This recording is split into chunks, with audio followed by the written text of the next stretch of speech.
Alright, so magandang araw muli sa inyong lahat mga kamaestro. Ayan, so nagbabalik na naman tayo ngayon para dito sa ating panibagong video. Pero bago natin talakayin itong ating video natin ngayon mga kamaestro, kung bago ka pa lang dito sa aking YouTube channel, huwag mong kakalimutan na mag-like, mag-comment, mag-share at syempre, i-subscribe mo na rin itong ating YouTube channel, El Maestro Sir Anton Official. Ulitin ko po, paki-search lamang sa inyong mga Google, sa inyong mga browser, sa inyong mga YouTube ng El Maestro Sir Anton Official at lalabas na po itong ating channel. Pakiclick lamang po ang subscribe button dyan kasi libre lang naman po yan, wala pong bayad yan. And syempre, ang notification bell button, pakiclick na rin po para manonotify kayo. Always updated kayo every time na may mga bago tayong upload na video katulad nito. Alright, so nabanggit ko na kanina kamaestro, meron tayo ngayong panibagong video.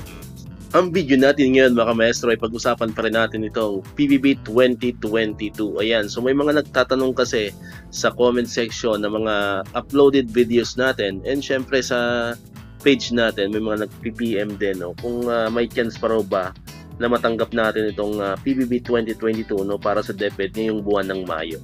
So, anong petsa na ba ngayon? Parang ngayon is di ba? May 18, no? May 18, kung di ako May 19.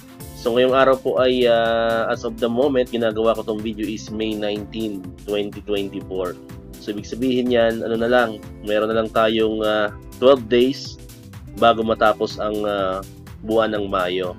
So kung tatanungin niyo po ako mga kamaestro, kung may chance pa ba na matanggap natin itong PBB 2022 ngayong buwan ng Mayo, so, sa tingin ko po wala nang chance kasi as of Friday, May 17, wala pa naman pong SARO kahit anong region o SDO sa atin, sa DepEd. So, ibig sabihin yan, kung wala pang SARO, malabo pa po yung chance na matanggap natin itong ating PBB 2022 ngayong Mayo. Kasi makakapag-estimate lang tayo ng PBB kung kailan ba yan papasok sa ating mga ATM kapag mayroon ng special allotment release order kasi usually yan mga 1 to 2 weeks niyan pagka-release ng SARO papasok na yan sa ating mga ATM card yung ating PBB pero as of the moment sabi ko nga kanina wala pa rin po tayong SARO for PBB 2022 kaya doon po sila nagtatanong sa mga nagtatanong kung mayroon pa bang chance na matanggap natin itong PBB 2022 ngayong month of May.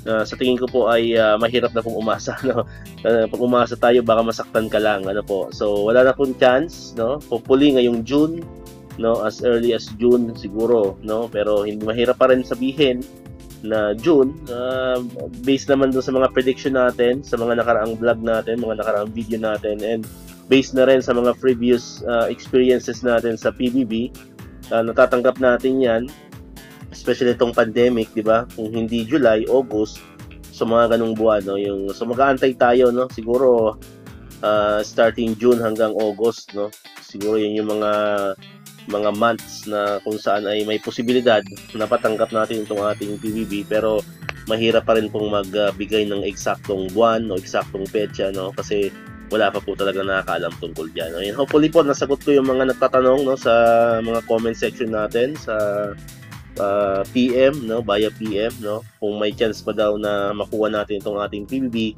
ngayong buwan ng May, so wala na pong chance. Alright, so dito ko na matatapusin itong ating video. Kung hindi ka pa nakapag-subscribe, subscribe ka na sa ating channel para ikaw yung unang makapanood ng mga videos na ating ina-upload katulad dito, mga updates regarding sa performance-based bonus. Ayan, and syempre click mo yung notification bell button dyan para always updated ka pag may mga bago tayong uploaded na videos. So muli, maraming salamat sa inyong panonood at pakikinig. Once again, El Maestro, see you on my next vlog. Bye-bye!